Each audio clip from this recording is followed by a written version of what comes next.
Imagine waking up every single morning, going to work full-time, doing everything society told you to do, and still feeling like you're financially drowning. That is now the reality for millions of Americans. People are working harder than ever before, putting in 40, 50, sometimes even 60 hours a week, yet somehow they still can't afford life. Paychecks disappear almost instantly. Rent keeps rising. Grocery bills feel out of control. Credit card debt is exploding. And even families earning what used to be considered good money are quietly admitting something shocking. They feel broke. Across the United States, a terrifying question is beginning to spread through the middle class. If working full-time no longer creates financial stability, then what happened to the American dream? For decades, Americans believed in one simple idea. Work hard, stay disciplined, build good credit, contribute to your 401k, pay taxes, and eventually life would become stable. You could buy a home, support a family, take vacations, and slowly build wealth over time. But today, that promise feels weaker than ever before.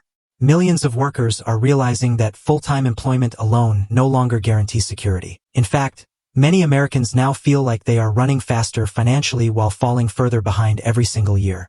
One of the biggest reasons behind this crisis is inflation. Over the last several years, the cost of living in America exploded across almost every area of life. Grocery prices surged. Gas became more expensive. Insurance costs climbed higher. Rent prices reached record levels in major cities. Healthcare became harder to afford. And after the Federal Reserve aggressively raised interest rates to fight inflation, borrowing money suddenly became far more expensive for ordinary people. Mortgage rates skyrocketed. Car payments increased. Credit card interest rates climbed above 20% for many Americans. Families suddenly found themselves trapped between rising prices and rising debt at the exact same time. What makes the situation even worse is that wages have not kept up with the real cost of living. Yes, some workers received raises, but those raises were nowhere near enough to match inflation itself. What begins as a foreign conflict overseas can quickly become an economic disaster inside American households. What makes this crisis even more dangerous is how interconnected the global economy has become.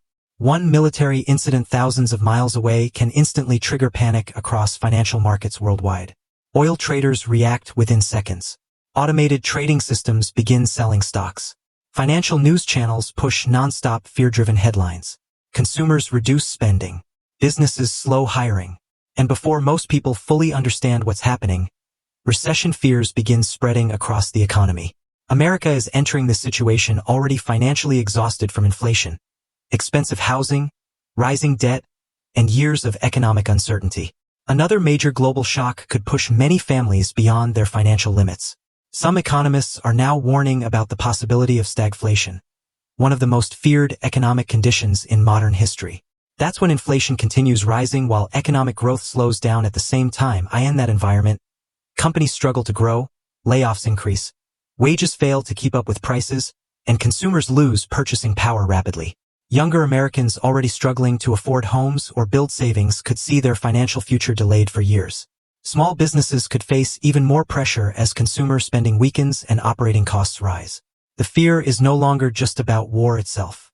The fear is about what another global crisis could do to an American economy that already feels fragile. At the same time, growing military tensions could also increase government spending dramatically. Historically, periods of international conflict often lead to massive defense spending, larger national debt, and rising long-term economic pressure. While defense contractors may profit, ordinary taxpayers often absorb the financial consequences through inflation, borrowing costs, and slower economic growth. Many analysts are also worried about the long-term consequences for global markets. Britain has historically been viewed as one of the world's strongest developed economies. But if a country like the UK can experience this level of financial stress, investors naturally begin questioning the stability of other Western economies too. That includes the United States. America's national debt continues rising. Consumer debt is exploding. The average household is carrying enormous financial pressure while wages struggle to keep pace with inflation. And if unemployment starts rising significantly, the situation could escalate very quickly. This is why so many people are paying attention to Britain right now. It's not just about one country facing temporary hardship. It's about the growing fear that the entire economic model many middle-class families depended on for decades may no longer work the way it once did. The old promise was simple: work hard, save money, build good credit, invest for retirement, and eventually achieve stability. But for millions of people today, that promise feels increasingly broken.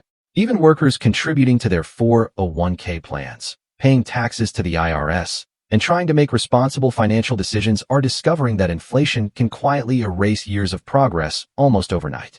And perhaps the most unsettling part of all is how normal this crisis is starting to feel. People adapt. They normalize stress. They adjust to lower expectations. Families slowly get used to financial anxiety becoming part of daily life. But history shows that when enough people begin feeling hopeless about their economic future, trust in institutions starts collapsing too. Political anger rises. Social division increases. And entire nations become more unstable from the inside out. Right now, Britain may be the clearest warning sign of where economic pressure can lead when inflation, debt, and declining purchasing power collide all at once.